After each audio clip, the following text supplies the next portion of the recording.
First నుంచి ఒక doubt ఉంది. అంటే అలా అడగొచ్చో లేదో నాకు తెలీదు. అప్పుడు హీరోలుగా ఉన్న నాగార్జున కానీ, చిరంజీవి, వెంకటేష్ వీళ్ళందరూ స్టిల్ ఇంకా హీరోస్‌గానే చేస్తున్నారు. కానీ మీరు సెకండ్ ఇన్నింగ్స్ స్టార్ట్ చేయడమే ఒక లెజెండ్‌లో ఒక పవర్‌ఫుల్ రోల్, విలన్ రోల్‌లో వచ్చారు. ఎందుకని? అంటే మీరు అలా టర్న్ అయ్యారా? లేకపోతే ఏం జరిగింది ఆ టైంలో? ఎప్పుడు పాత క్వశ్చన్ ఇది. ఎప్పటి నుంచో అందరూ అడిగేసింది. హీరోగా నా మార్కెట్ అయిపోయిందని నాకు తెలుసు. అలా అయిపోయినాక అది మీరు డిసైడ్ అయిపోయారా?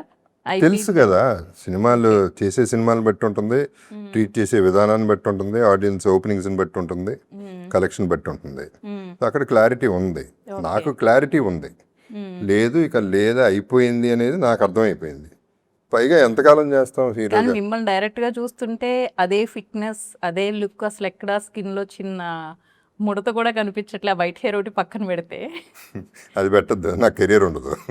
వైట్ హెయిర్ పక్కన పెట్టద్దు. సాల్ట్ అండ్ పెప్పర్ సూట్ అయింది సార్. Work అయింది. అందరికి వర్కౌట్ అవుతుంది. ఇన్నేళ్ల తర్వాత ఆయన్ని చూసినప్పుడు మీకేమనిపించింది?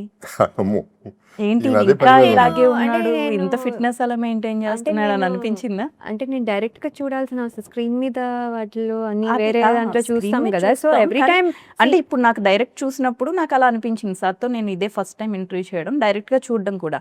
నాకు అలాగే అనిపించింది. ఎలా మెయింటైన్ చేస్తున్నారు అసలు ఈయన? డెఫినెట్లీ అది మెయింటెనెన్స్ అదే sir. I don't think he does anything specific అని నేను అనుకుంటున్నాను. ఇట్స్ న్యాచురల్ గాడ్ గిఫ్ట్ అనుకుంటున్నాను. బట్ ఏంటంటే మీలాగా మేము స్క్రీన్ మీద లేకపోతే ఇలా అంతా చూసినప్పుడు అనుకున్నాను, సార్ అసలు ఎక్కడి నుంచి ఎటు వెళ్ళిపోయారు, అసలు is doing great roles, great things, so many sir ఏదో 5 or 4 ఏదో అన్నారు ఇందాక. But we remember so many. అంటే సెకండ్ టైం బ్యాక్లో కూడా. Hmm. సో ఈజ్ డన్ చాలా చాలా మంచి రోల్స్ అన్ని చేశారు. సో ఈ చేంజ్ ఓవర్ కూడా మాకు నచ్చింది. సో అది కెన్ బి లెజెండ్ అవ్వచ్చు, లేకపోతే any other films, but even including Peddi.